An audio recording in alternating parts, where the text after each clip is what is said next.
Let me show you just a few more articles that will give you a larger picture as we connect the dots here. And then we're going to go to Staff Sergeant retired Joe Biggs to specifically analyze some of this video that shows regular Army engaging in civilian suppression, basically. No other way to describe it.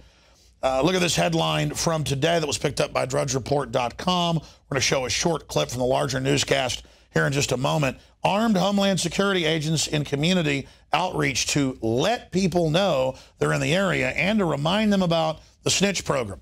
And we'll go ahead and play a clip of that now.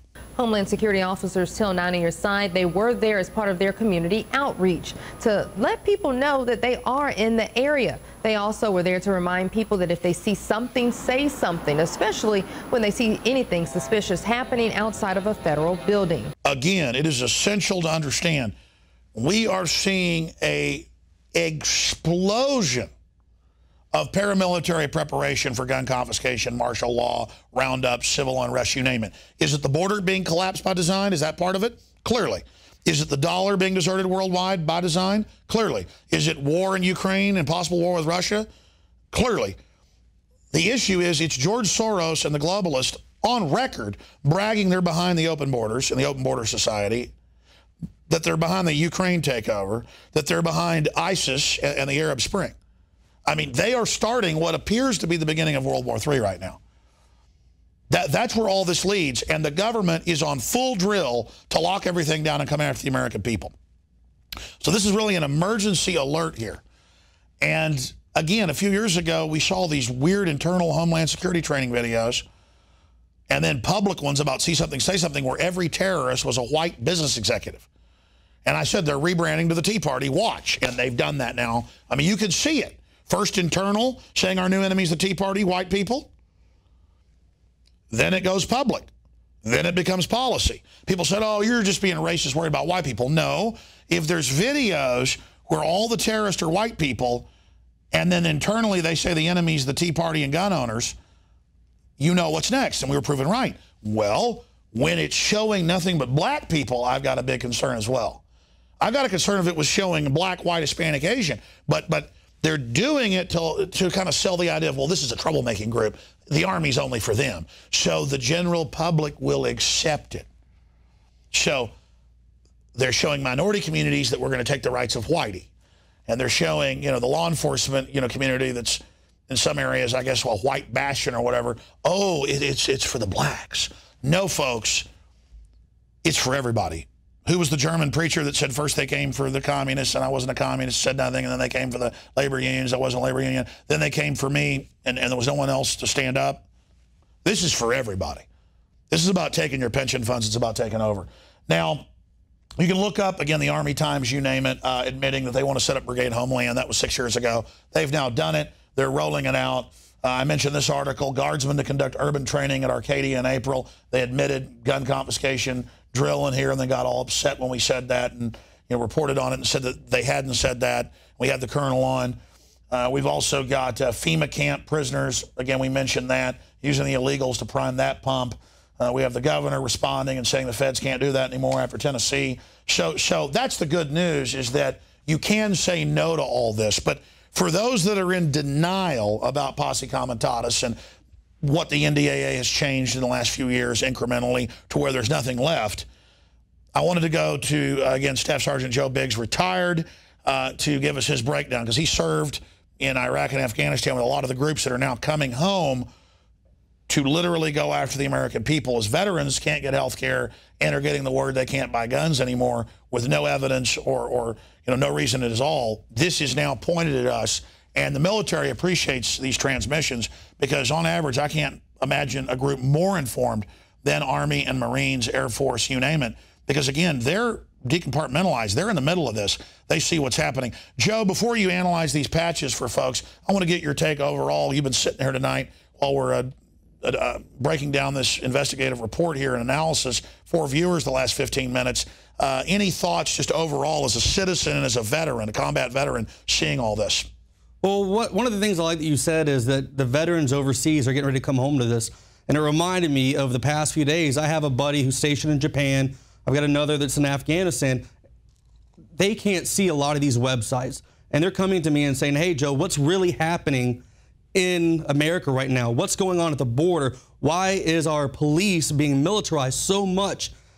And I have to tell them, and it breaks their heart every single time. They're like, why is this happening right now? Am I really going to come home to this right now? And they're scared of what's happening to America right now. And I don't blame them. Because they're not traitors. Yeah, they're not. They don't want anything to do with this. You know, most of them go over there, like I said, for a good purpose. You know, a lot of them want the college, the benefits, something like that. None of them want to go and come back and be trained to take over cities here in America. No one has that. No one wants to do that. Well, and a lot of them do it because of family, like your dad. Yeah, my father. I mean, it was in my blood to join the military. You know, my father did it, my great-grandfather. And it's just something that we did in our family. If you were a male, you joined the military. There's nothing wrong with that. And a lot of these guys are seeing what's happening back here, and it's literally breaking their heart every day to know that our country is slipping away while they're over there fighting for their country. Well, I want, Joe, the people that are running this to know that they're not doing this in the dark. The military is over 85% awake. That's what I found, even officers on the street. I mean, I agree completely. Everybody I talk to is 100% with the information we're putting out. They're saying that's spot on. What do you think the establishment's thinking? I mean, they're not going to get away with this. I just don't understand. I mean, this video we're about to show, it's not National Guard. That's their job to take care of stuff here back in the homeland. This is big Army, regular Army, 3rd Infantry, 3rd Infantry Division, 1st Cavalry, 1st Armored Division. So this is the tip of the spear. Yes. Explain to folks what that means. I mean, this is not just regular Army. This is the absolute shock forces. Yes. 3rd ID is one of the biggest infantry units. They're some of the first ones to go in. 1st Armored Division is one of the biggest armored, you know, your tanks, your paladins, things like that. And 1st Cavalry is one of the biggest cavalry divisions there is. So they've got the 3 biggest guys in there right now training at this place for an apparent martial law takeover. It's unbelievable. Truth is stranger than fiction. It's really happening. We've seen the signs for a long time, but it was over the horizon. Now it's in our face. And before we get to these patches, a little bit of gallows humor here, some comic relief, but it's also a good analogy. If you think about the first Ghostbusters movie, I think it's a great comedy. They're talking about normal paranormal activity being the size of a Twinkie. And now the paranormal activity is the size of a giant, 20, 40-foot-long Twinkie. Well, let's say this Twinkie represents the normal amount of psychokinetic energy in the New York area. According to this morning's sample, it would be a Twinkie 35 feet long, weighing approximately 600 pounds. That's a big Twinkie. Normal paramilitary activity in a free society doesn't exist. I mean, it isn't going on. Now it's just off the charts giant is the point. And it's accelerating, it's building. You can see it. It's like an enemy army lining up against your border for war, but it's not even a foreign country. It's our own military. That's why they're freaking out. Do you think that's a good analogy, Joe? Oh, definitely. I mean, just imagine opening up and you're sitting in your house and you hear explosions, you hear helicopters flying overhead, and you peek through your blind real quick and you look outside and it's U.S. military, it's Army with American flags on their shoulders, and you're sitting there like, why are you on our streets? What are you doing here? And they admit that's to acclimate everyone. Look at the Boston bombing. Yeah, you ease it in. You ease it in. Look at the Boston bombing, going to everybody's houses and, oh, you're a black lady, you're a blonde-haired lady, you look nothing like the guy we're looking for. We're going to drag you out with a gun to your head. We're going to drive around pointing guns at you. It's all a power grab. Yeah, it's mind-blowing.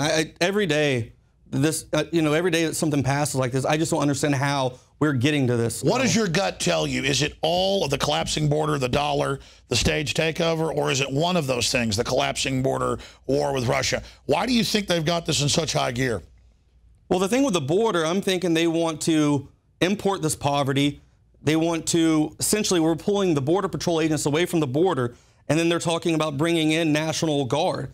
So what does that do? That starts scaring people. You start seeing National Guard up and down the streets, you're thinking martial law. It's the cover. Yes. It's the cover for the first phase. Yes. I agree. Completely. Once that happens on the border and it becomes everyday norm that you're seeing the tanks rolling up and down the streets, the Humvees, the MRAPs, the soldiers with the M4s strapped to their chests, next thing you have these guys, the big Army coming in, the 1st Armored Division, the 1st Cav, 3rd Infantry Division. These guys will be on the streets in the MRAPs along with the militarized police as well. God almighty. And the public will think they're here to help with the collapse. And serve. It's protect and serve. You know, and then it will set the precedent that we're permanently under martial law. Yeah, completely. It's exactly what they're going for. But they're going to call it civil emergency. Once it happens, most of these people that are asleep and sheeple, they won't even care because it's gradually happened. The people who are awake right now, we're the ones that are pulling our hair out every day, you know, just stressed out. We see the tyranny. We see what's happening. These guys aren't even paying attention. When it happens, they won't even care. They're bringing us into a permanent emergency, and the groups that are waking up are political people that are savvy patriots because we're the targets of the next phase, and the police and military because they know this was not legal just a few years ago. They had to change laws to do this. Well, one of the things they're doing, though, too, is the failed VA. What happens when you can't get your veterans the health care they need? They don't get better. They can't fight back. You just make them the enemy. Back. They can't fight back. You're taking enemy away. That's what they're doing. They're planning. They're saying, hey, these guys are trained. They have the information, the knowledge to defeat us. We're going to deny them the health care they need so they can't fight back. When we roll in this martial law, these guys will be dead in the street, basically, laying there, internal bleeding, whatever's going on, unable to fight back after so long. You're talking about yourself. What do you think of the illegals in South Texas to get this $60 million facility where they have $1,000 rooms and with spas, hot tubs, tennis courts down there at a luxury facility that the government's about to buy for them? We're opening up all these centers for these illegal aliens, but we're not doing anything for homeless veterans. We're not doing anything for Americans in general who need the help of America. They're not doing anything. Well, look at how they're turning off the power plant, shipping our jobs overseas, devaluing the dollar. They are destroying this country. In closing, let's look at some of these patches, Joe. All right, so some of the video right here you're going to see is pretty disturbing. Actual big army out here training to put people into FEMA camps, essentially. You will have them taking them into custody, detaining them, and handing them over to police to be held. So right here we have a 3rd Infantry Division patch. You'll also see a 1st Armored Division, which is out of El Paso, Texas. And then you'll see a 1st Cavalry Division patch as well. Helicopters coming in, soldiers. It looks fine and dandy. Then you got the concertina wire right here. Soldier, white guy, actually fighting an African-American citizen, getting her, trying to detain her until the cops can come and put her in a camp. And there you go. This is what's happening right now in our backyard every day. And then as you watch longer, they're all black. Look, you got black guys right there.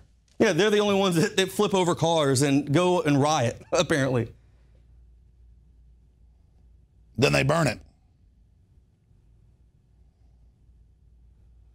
These centers are popping up everywhere right now. The one that we saw in Virginia.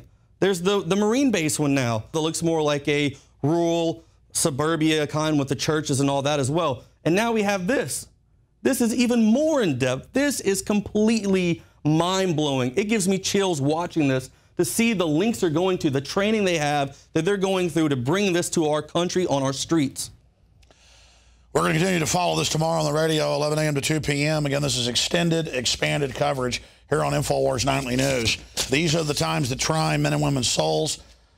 I've only scratched the surface here. You've got to go read FM 3-39.40, where it says it's for you and your family, and how they're going to break up the families inside the camps.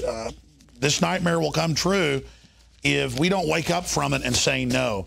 It's just that simple. The good news is the military knows how illegal this is, knows how bad it is, but can they get the word out? Can we get the word out? Can you get the word out? And what do we call this report tonight? Obama preparing martial law, a big army, regular army, or army trains to take on black Americans. I mean, there's so many things in this story. Preparations for martial law goes into high gear. Breaking video.